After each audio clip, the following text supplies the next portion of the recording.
welcome to Tech Pathshala, and in this video we are going to talk about the complexity analysis of binary search algorithm. We have already talked about the binary search algorithm and how it's working. So इस video में बात करने वाली हूँ complexity analysis की. So without any delay we'll directly jump into the complexity analysis. So इसको मैं आपको एग्जाम्पल के तरीके से बताऊंगी. ये मेरे पास ऑलरेडी एक एग्जाम्पल है जिसमें मेरे पास ऑलरेडी 10 वैल्यूज अवेलेबल हैं. इसको मैं आइट्रेशन 1 बोलूंगी बिकॉज यहीं से हम काम शुरू करेंगे. So अगर आपने मेरी लास्ट वीडियो देखी है तो आपको पता होगा किस तरीके से एल्गोरिथम वर्क करती है. अगर जिन्होंने वीडियो नहीं देखी है मैं रिक्वेस्ट करूंगी वो ऑलरेडी प्लीज वीडियो को चेक कर ले. उसके बाद यहाँ पर आप इस वीडियो को देखेंगे तो आपको बेटर समझ में आएगा. ठीक है. सो अब मुझे यहाँ पर मेरी सर्च वैल्यू है 23. ठीक है. तो मुझे मिड कैलकुलेट करना होगा. ठीक है. मिड कैलकुलेट करने के लिए मेरे पास लो इंडेक्स की वैल्यू है 0, हाई इंडेक्स की वैल्यू है 9. सो 0 plus 9 divide by 2. So that will give me 4.5. As you know, floating value is not required for आपको इंडेक्सिंग के लिए. So इसके लिए मैं क्या करूंगी, इसे 4 इंडेक्सिंग के ले लूंगी. So मेरा मिड जो है वो इस इंडेक्स वैल्यू को पॉइंट करेगा. सो अगर मैं यहाँ पर देखूंगी तो मुझे यहाँ पर 16 की जो वैल्यू है मेरी 23 से मैच नहीं करेगी. तो मुझे इतना पता चलेगा कि ये वैल्यू जो है जो 23 मुझे मिल चाहिए वो मेरी 16 के बाद अवेलेबल होगी. दैट मीन्स इस पॉइंट से लेकर इस पॉइंट के बीच में. ठीक है. तो मुझे यानी कि इससे पहले की वैल्यू की रिक्वायरमेंट नहीं है. तो मेरे पास सिंपली क्या हो रहा है, 2 पार्ट्स में मेरी एरे डिवाइड हो रही है और उसमें से सिर्फ मुझे एक पार्ट चाहिए. ठीक है. Which is 23, then 38, then 56, then 72 and then 91. ठीक है. So this is my second iteration. ठीक है. फर्स्ट आइट्रेशन में मेरे पास n के n एलिमेंट थे. सेकेंड आइट्रेशन में मेरे पास एरे डिवाइड हो गई एंड जो जहां पर मेरी वैल्यू अवेलेबल थी मुझे उसी को सर्च करना है एंड मैं उसी को एक्सेस कर रही हूँ. तो इसके इंडेक्सिंग करते हैं 0, 1, 2, 3, 4. ये मेरा लो पॉइंट करेगा इंडेक्सिंग को और मेरा ये अपर बाउंड इंडेक्सिंग को पॉइंट करेगा हाई. ठीक है. मैं फिर से मिड वैल्यू को कैलकुलेट करूंगी. सो दैट हो सकता है कि अब प्रीवियस वाले मिड पे वैल्यू नहीं मिली थी, हो सकता है अब वाले मिड पे मुझे मिल जाए. सो लो का इंडेक्स की वैल्यू है 0, हाई इंडेक्स की वैल्यू है 4 डिवाइड बाय 2. तो इसकी वैल्यू मेरे पास 2 आ जाएगी. ठीक है. सो ये मेरा 2 इंडेक्स है जो मिड को पॉइंट कर रहा है. अब दोबारा से चेक करेंगे. 56 जो है मेरे 23 से इक्वल नहीं है, लेकिन मुझे इतना पता चल पा रहा है कि जो 23 है वो 56 से पहले ही लाई करेगा. दैट मीन्स मुझे इस एरिया की रिक्वायरमेंट नहीं है. दैट मीन्स 56, 72, 91 को एक्सेस करने की रिक्वायरमेंट ही नहीं है बिकॉज इन एनी केस वो कभी भी फ्यूचर में भी कभी भी यहाँ पर वैल्यू इस एरिया पे अवेलेबल होगा ही. ठीक है. सो मैं नेक्स्ट पेज पे जाती हूँ. सो मुझे कौन कौन सी वैल्यू चाहिए, 23 एंड 38. सो मैंने एरे मेरी फिर से 2 पार्ट्स में डिवाइड हुई. ठीक है.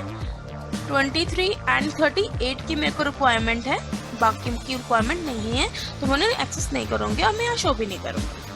ठीक है. तो इसकी इंडेक्सिंग करते हैं 0, 1. ये मेरा लो बाउंड का बताएगा एंड ये मेरा अपर बाउंड को बताएगा. ठीक है. अब मैं फिर से मिड निकाल लेती हूँ. Mid assignment it is 0, 0 plus 1 divide by. So ये आपको इंडेक्सिंग देगा 0. ठीक है. सो मैं यहाँ पर इसको मिड को स्पेसिफाई करूंगी. Now check it again. ठीक है. अब आप देखोगे कि ये वैल्यू जो है मेरा सर्च वैल्यू से मैच कर रहा है. सो अब मेरा यहाँ पर अगर आप देखो यहाँ पर मेरी आइट्रेशन होगी 3. ठीक है. तो मैं ये कह सकती हूँ कि kth आइट्रेशन के बाद अगर मैं आइट्रेशन को ठीक है k बोल दूं तो मैं ये कह सकती हूँ कि kth आइट्रेशन के बाद मुझे वैल्यू मिल जाएगी. ठीक है. तो अगर अभी तो मुझे थर्ड आइटरेशन मिल गई, फॉर एग्जाम्पल मुझे अगर इसके बाद भी, ठीक है, अगर यहाँ पर 23 ना होगा 38 वैल्यू होता, ठीक है, या कोई और वैल्यू होता, तो हो सकता है मुझे इसको दोबारा से डिवाइड करना पड़ता।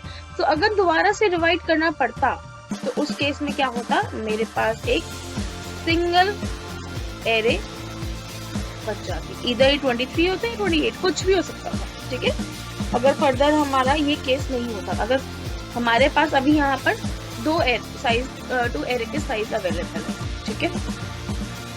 तो यहाँ पर मेरे पास इधर दो एरे का साइज है। अब अगर मुझे ये बाई चांस यहाँ पे भी नहीं मिलता तो मुझे दोबारा से डिवाइड करना पड़ता, तब तक डिवाइड करना पड़ता जब तक मुझे वैल्यू नहीं मिल जाती, और हो सकता है कि वो वैल्यू मेरे पास सिर्फ लास्ट पोजीशन पे होती जहाँ पर एरे का साइज 1 रह जाता, ठीक है। तो यहाँ पे मैं मान रही हूँ कि 8 आइटरेशन हो रहे हैं, ठीक है। अगर मैं फर्स्ट आइटरेशन की बात करूँ तो मेरे पास लेंथ जो थी एरे की वो थी n, ठीक है। और हर बार क्या हो रहा है, 2 से डिवाइड हो रहा है, ठीक है।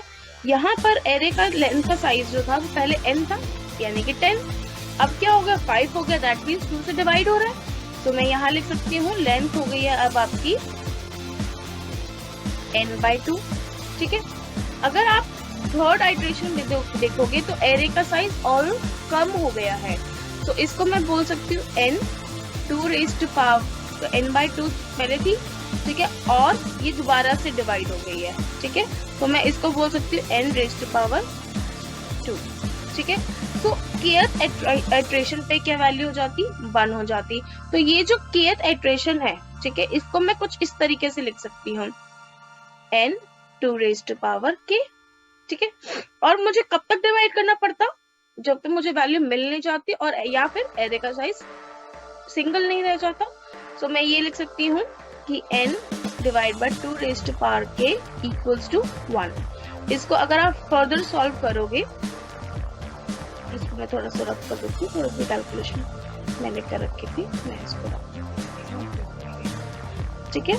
सो अगर मैं इसको इधर से लेके जाऊंगी तो that will become 2 raised to power k। अब मुझे k की वैल्यू चाहिए, kth आइटरेशन पे मुझे चाहिए कि मुझे कितना टाइम लग रहा है, ठीक है। सो मैंने यहाँ मुझे लॉग लेना पड़ेगा, so I am taking log on both sides,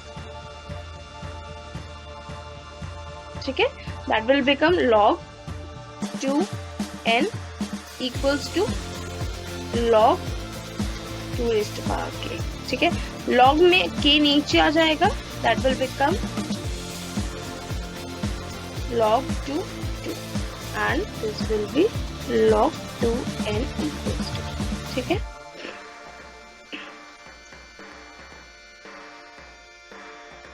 ठीक है, अब यहाँ पर अगर आप देखोगे log 2 को, ठीक है, कितनी बार हम रेज करेंगे कि हमारे पास 1 आ जाए, so that will become 1 value, so k into 1 and this is log 2n।